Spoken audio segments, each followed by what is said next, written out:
If you like frozen yogurt, paninis, adult floats, endless mimosas, 32 Below, Froyo, and more is for you. They're located in Coeur d'Alene, Idaho, and they got a little something for the whole family. On Saturdays and Sundays, they have endless mimosas.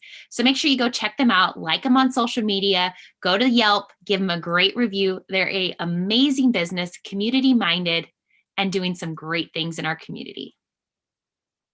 Welcome to Keeping Tabs. I'm Tabitha Croc, and every Monday, I talk to someone here in North Idaho with the goal to connect more people in the Coeur d'Alene area. And then every Friday, I talk to someone outside the community to bring in a new perspective and to learn a little bit about yourself.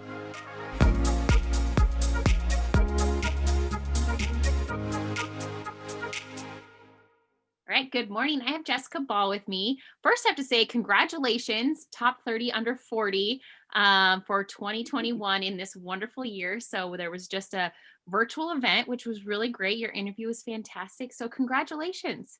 Thank you. Congratulations to you as well. Thank you. I know I'm going to try to get through and try to interview most everybody because I was listening to these interviews. I'm like, gosh, these are all such great people that we have in Kootenai County. So, yeah, it was fun for sure for everything. What did you do anything fun for it since we weren't meeting in person? Just hung at home and enjoyed the watch box that they provided for us. So yeah, it was really cool. I was like, there's champagne, there's whiskey, there was like food. I was like, this is really cool. Yeah. So you are local here in Coeur d'Alene, and we just talked about she's buying a house. She's been crazy busy and also works for Thrivent and does gives back to the community in so many different ways, is a passion for the community, and one of the most humble people I think I know too. You wouldn't know all the great things you do because you definitely are like very humble about it. So tell me a little bit about yourself, what you're up to right now, and kind of about your career. So I'm involved in quite a few different things, but what really got me started was my mother was very involved with different organizations growing up. And so every weekend she was dragging me to, whether it was a women's council thing or board of realtor, whatever it was, there was always something and she was always taking me to it. So I just grew up with that. That was the Festival of Trees, homeowners, like anything that she could get me to. And I think it was also because it was free babysitting and to get me involved. But I was just doing it. And I just thought that that was what you were supposed to do. And then getting older, wanting to stay local as I could, because I moved here when I was 1.5. So I've lived in North Idaho my entire life. And I absolutely love it, between all the amazing things that you get to do here just from being outdoors. But also it's it's a small town, but it's also not too small. I think we're just the right size where it's not too crazy here. But went to school and found that I really wanted to be back here, and got involved with a few different things here and there, and realized that my passion was really giving back to the community, but also working with people to try to help them achieve their goals. And that's really how I got into financial advising. Yeah, that's amazing. So you're sitting out there, you're inspiring other people, you're doing some really great things. What inspires you to be your best self?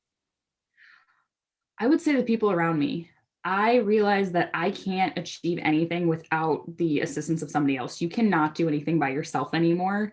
I I know there are people that are self-made completely. They do everything on their own. I am not one of those people.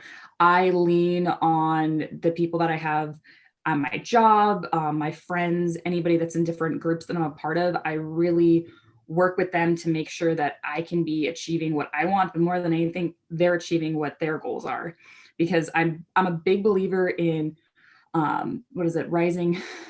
And now I'm totally spacing on the verbiage for it. But for what is it, rising seas raise all ships. Of if everybody around you is succeeding, then you are going to in turn succeed, because there's no way not to succeed at that point. Oh, I agree. And I think that's some of the best things about in this area is the partnerships that you receive. And we do live in that small community where everyone's just like, it really takes a village. Kind of the same thing. It just takes a village to raise a person or, build around that business. And so and when we start using our connections and networking, and it's amazing. Yes. So since you're a local girl, what is your favorite go-to restaurant in the Coeur d'Alene area? Ooh. I am a total sucker for a really good cheeseburger. Ooh. So, and I also work downtown, so Hudson's is one of my favorite places to go eat, mostly because working downtown, you can call ahead if you did not know this and pre-put in your order, walk in, pay, they give you the bag and you're gone versus having to wait in line. People get mad at me all the time because I just walk in, pay, get my food and walk out. They're like, "You're allowed to do that." Like, yes, yes, you are. As I do love sitting at the counter and eating pie, but you don't always have time to do that. So Especially in the summer, if you're working downtown, you don't have time to wait in line. That's yeah. like the line outside the store. That is great. I've been craving a cheeseburger, but I've been wanting like a big, thick one, with like all the fixings and stuff. Do you have any other places that you like to go for cheeseburgers? Hudson's is my favorite, and then the other thing is just trying to do sushi downtown as well. Just because working downtown, I'm trying to find anything that I can walk to quickly, and also just trying to support any of our local restaurants. Yes. There's a few different sushi places downtown that I hit at least once a week because my Fridays lunches are my sushi lunches. Oh, I love that Friday sushi. Do you do it by yourself or do you make someone go with you?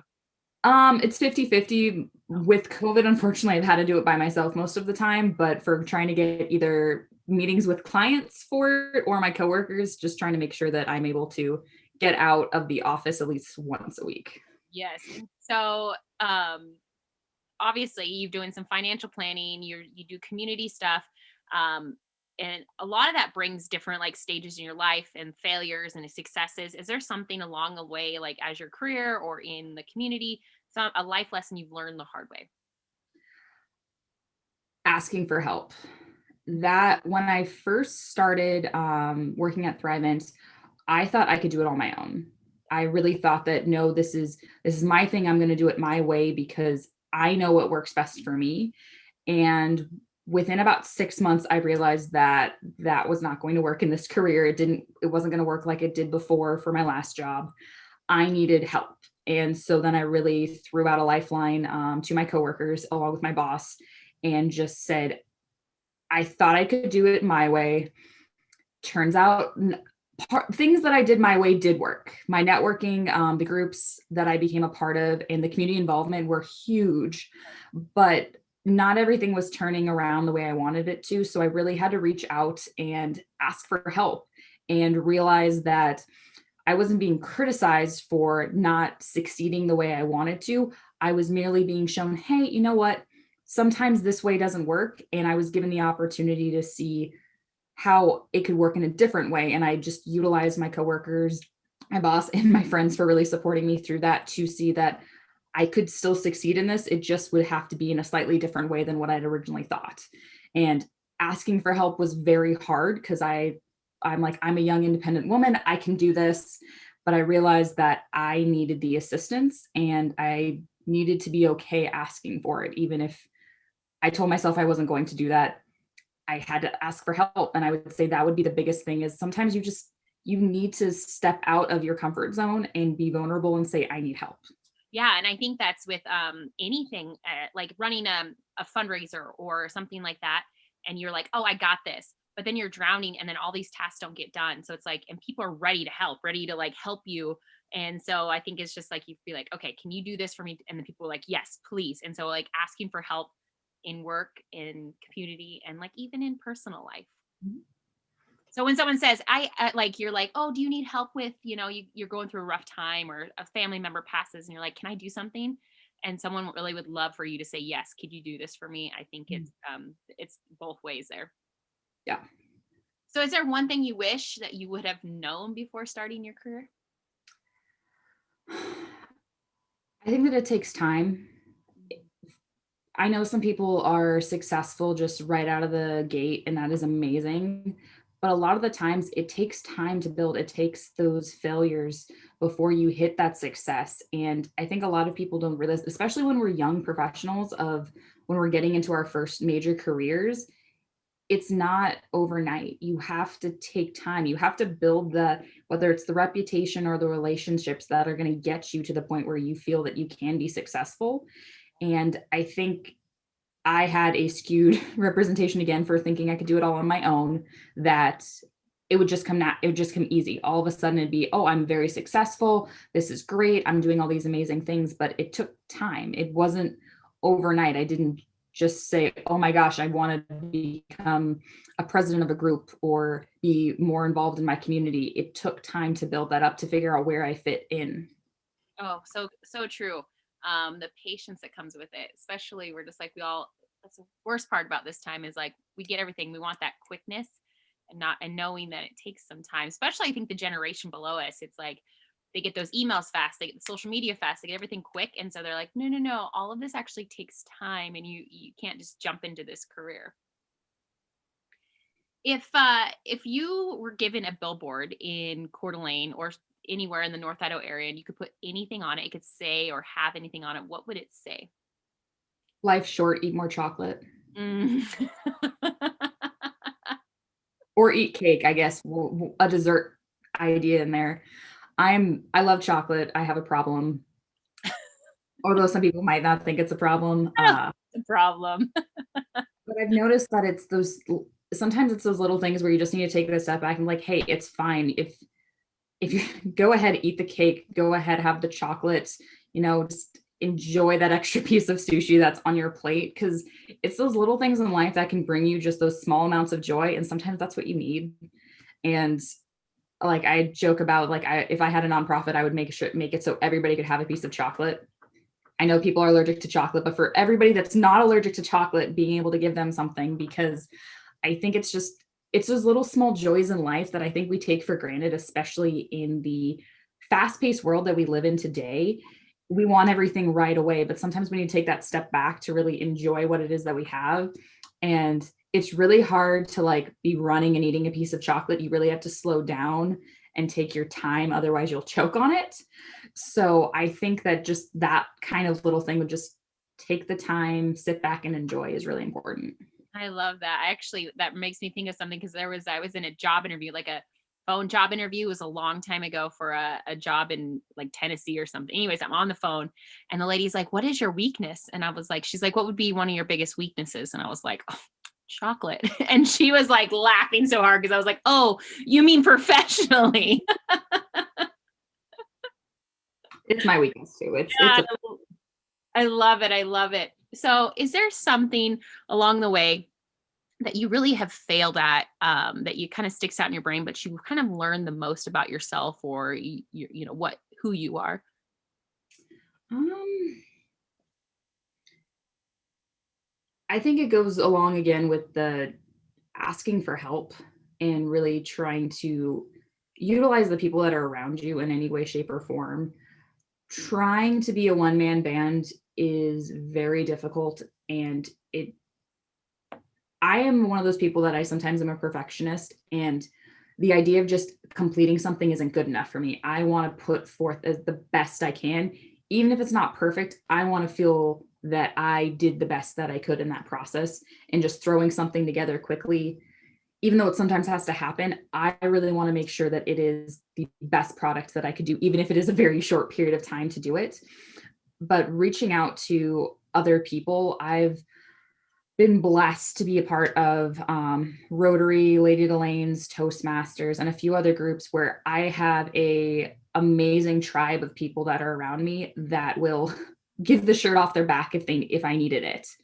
And being able to ask them and reach out to them and get help or reach out and give them help whenever they need it, because you should never be above that or below it. You should be right there with everybody around you, because again, they're all going through the same struggles, or you don't even know what their struggles are. But for really talking with the people that are around you and utilizing them in any way, shape, or form that you can, because you might suck at drafting up a letter for asking people to donate money to your organization, but somebody else has taken grant writing classes and they know exactly what they need to do. And it just takes asking and reaching out to them. And the next thing you know, you have an expert who's been standing there next to you the entire time and you had no idea. And that is a special talent, my friend. If someone can write a grant or write letters, they need to be on my team. That's a struggle with nonprofit work is like, you know what I mean? Unfortunately, everybody does everything. Um, you kind of have to with budgets and things like that, but it's tough. But like you said, if you have that person right next to you, just need to ask them. Mhm. I love that. So, what outside of giving back do you enjoy doing? So I do this as I look over because it's sitting over there. So besides, I mean, I love giving back, but I also like having fun. And I really like when I can combine those two things. So, and I talked about it in the Elevate interview, but of JB the gorilla and my use of a gorilla suit for giving back. But it's kind of one of those things of my friend does marathons and I go out in that costume with the giant sign that says I'm 8 for you, just to keep her going, to make sure that she's able to finish a marathon, because I'm not running a marathon anytime soon. So I'm proud of her. So I will do whatever I can to make sure that she does it along with anybody else who sees me. If I can bring them a little bit of joy, and get them past whatever point that is of, oh my gosh, I just saw a gorilla dancing on the side of the road. Okay, well, I can run a marathon. I got this. Um, but so there's that I really enjoy. It's one of those stupid things that I've had for years, and I just enjoy being able to bring, again, little pieces of joy into people's lives, that if I can get somebody to laugh during a hard time in their life, then I did my job. Preferably not scaring anybody that's afraid of gorillas, but making people just laugh or think it's funny or whatever it is. Um, I also like getting out, traveling as much as I can. This year totally sucked for that. But hanging out, with my fiance, we've been planning a wedding this last year, which has been so fun during a pandemic. Oh boy. And our dog, taking her anywhere. She's our little child, which is amazing. And crafting, I've gotten to the point where I've become kind of an old lady for crafting and making everything for my friends, especially because of COVID. I had nothing better to do. So I've become kind of that old lady with my little crafting corner over here. My mom is the same way. She loves her. My mom's young, so I don't want to put it, but she is like, I always say, I'm like, how old are you? She's got like all little craft stuff and she's got buttons and she's got yarn and she's got everything. It's amazing. I love that you keep looking over the ape soup like it's like watching you. You're like, hey. It's always there just for whenever I need it. And it's those random things where like, hey, we need the bike ride for the Kootenai gun. Okay. And it's always so long to say, but the Guns and Hoses bike ride. And it was just like, oh, hey, we need to raise money. Cool. Well, people will totally respond to me if I tell them I'm going to do it in a gorilla suit for an hour. Yep. If I'm just there, oh, well, you're just going to ride a bike for an hour. That's not hard. Being in a gorilla suit the entire time is actually quite difficult. I burn so many more calories. I was like, it's probably like a sauna in there. It's a little warm, especially when I add in other costumes, whether it's a prom dress or coconut bras, whatever it is that goes along with it as well. So if anybody's watching and you wonder who the ape is around town, now you know. Yeah, I thankfully this isn't Disneyland, so they won't fire me for now. Everybody knows that it's actually me. Yeah, Although you're most people assumed it was a girl, just due to apparently I'm a little more feminine when I'm in it. oh. But yeah, truth is out. JB the gorilla is Jessica Ball, which also if they kind of put two and two together, they probably would have figured it out sooner. I love it. I wish you would have done your interview in it. I Oh, have the cat fully out of the bag. yeah, I love it. I love it. Yeah, because not everybody watches this or watches or the top 30 under 40. But I was like, oh man, if she would have rolled in at top 30 under 40 and just like, what's up? JB the gorilla actually won the award. I had nothing to do with it. Oh my gosh, I love that. So this was a question they actually asked at the top 30 under 40. I think they probably asked you. They asked me, but I thought it was great. What is your personal mission statement?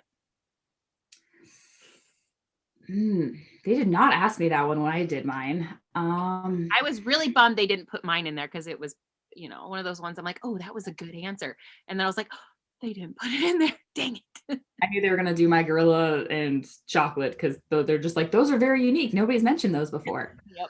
My personal mission statement, which is I've totally gone through and done this workshop with somebody before for determining what that is.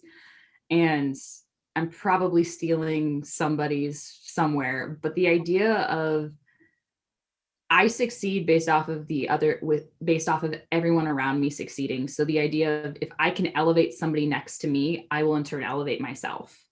Yeah. And being able to really assisting others and getting people to where they need to be will get me to where I need to be. Because if you take care of the people around you, you will be taken care of. And I full heartedly believe that everything is going to work out, especially if you put your best foot forward. I love that. That's so perfect too. I think something all of us need to live by for sure. So, another question is, you probably have been in different roles through your career and figuring out what you're doing, and in community groups and everything that you do. What is your ideal, like leader or boss or manager, someone above you, directing you? What is your ideal leader? So I've I've had a few bosses. I've got to be my own boss, and I've seen the differences of things that people do that I like versus don't like. And I think my biggest thing, and I'm stealing this from Toastmasters, is when it comes to evaluations. I want feedback. If I am doing something wrong, I want somebody to hold me accountable and tell me what it is I'm doing, but I also would like somebody to be able to tell me what I could do to improve it or fix it. And I think sometimes with bosses or managers, they're so big on you're doing this wrong, but they aren't able to actually step into that role to assist somebody and tell them how to fix it or what they could do to improve it. And I've had bosses here recently that are very big on the okay, well, you said this didn't work, so let's go back to the drawing board and let's figure out a plan of how can we make this work. And I think having quality evaluations, and I feel like it's getting less and less. Like you don't come into your boss for a 6 month review to say, all right, how have you been doing this last 6 months? It seems like it's just something that doesn't happen anymore. But I do a lot of check-ins with my boss and my coworkers to say, all right, where are we at? Hey, I don't think I'm doing that great at this. What do you guys think? Do you think we could do it? How could we improve this?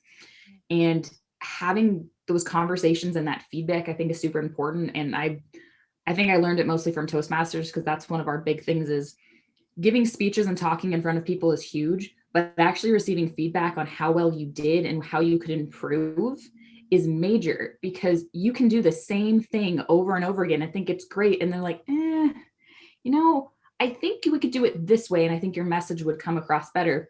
And it just completely blows your mind that you had no idea because nobody had mentioned it to you before because nobody wanted to step up and give you that advice. Oh, that's so true. And I am the same way. Like feedback, but with like a plan behind it. Like, yeah, you're not doing these correctly. Okay, have a, but you're doing all these other things great. See you later. You're like, no, all I can think about is the negative ones. So tell me how I can improve or give me like goals or some kind of like outline. And I'm the same exact way. You don't get better if you just, keep doing it the same way.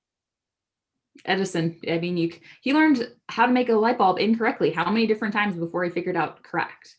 And I think that's the same way for us in life, whether it's work or personal. Yeah, it's so true. So, do you have any major goals for 2021 or in the next couple of years, whether it's professionally or personally? Well, when I'm getting married and hopefully that not getting pushed out further is one of my huge goals for 2021. Um, Getting this house taken care of is another one, which I wasn't expecting to buy a house all up until 2 weeks ago when everything started coming forward. Yeah. Um, but professionally, I just want to keep being able to grow and work with people and assist them. It's been a really crazy world, and I really love the opportunity to educate people and just make sure that they know what they're doing or how their money is working for them because unfortunately anything regarding people's money or investing nobody wants to talk about it. It's like we can't talk about money right now. It's a crazy world, but being able to educate people and really have those open conversations. Um, Personally, I'd say just being able to get out there and if I can help one person, that's really my goal, whether it's professionally or personally for them.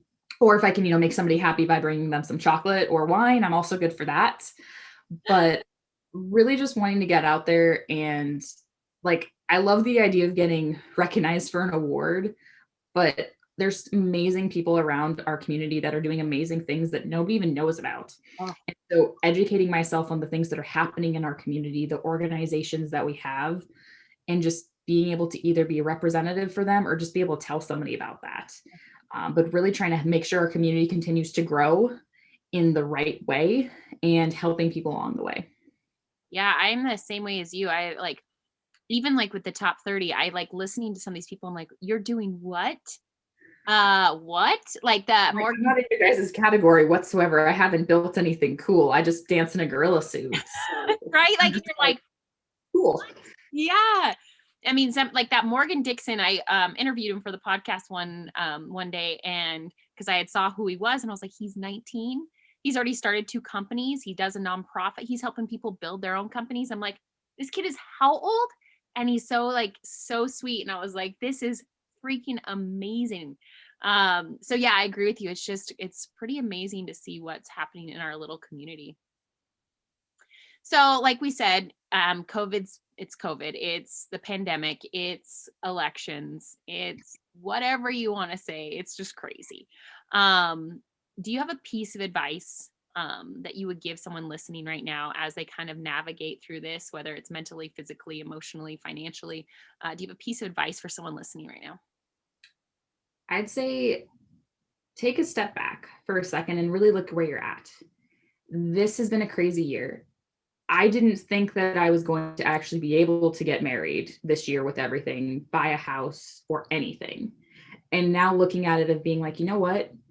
I'm in an amazing situation. I have amazing people around me, and don't discount that. Really take in if you have those relationships of that person that if, hey, you know what? I'm having a bad day. I can call on this person and I know they're going to be there. And I have those people, thank God, in my life. I don't know what I would do without them half of the time. But taking that step back to realize all of the amazing things that you actually have going on, whether it's a little win of, you know what, I've done really well at my job, or I have an amazing relationship with my significant other or my kids, or whatever it is, you have great things happening around you. Sometimes they're really hard to see and they're hard to point out. I mean, I know people that do gratitude journals. I suck at them mostly because I can think of, oh my God, this is great, but then I forget about it 10 minutes later. But really taking that moment to, you know, I'm healthy, I'm happy, I have an amazing fiance, my dog has not destroyed anything today or any of my shoes in the last month. I don't hate my coworkers. I actually think they're amazing. They're like a second family to me. But really taking into consideration those little things, because those little wins turn into huge wins over time. And it's hard. Everybody knows it is. This is the craziest time I would say to be alive right now. But we know we're going to get through it, and there's amazing things going on. And you just have to take a step back and really take a breath, eat a piece of chocolate, and realize that everything's going to be okay. And, you know, it's all going to work out because you have either the people around you or the things that are working out for you. And we're going to get through the rest. I thought getting through 2020 was going to be the goal. Now it's getting through 2021.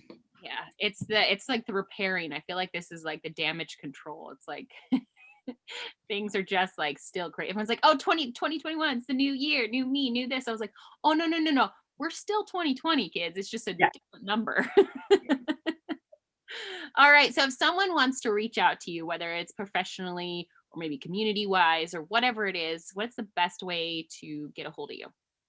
So I'm fairly active on Facebook. I've got a few different Instagrams. JB the Gorilla is one of them, if you guys want to check that out. JB the Gorilla. Uh, but I'm also email, Facebook. Honestly, Facebook is probably the easiest way to get a hold of me.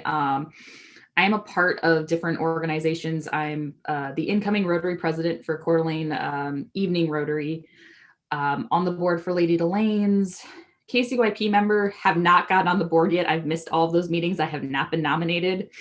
Been planning that one out so far fairly well. And then Toastmasters as well.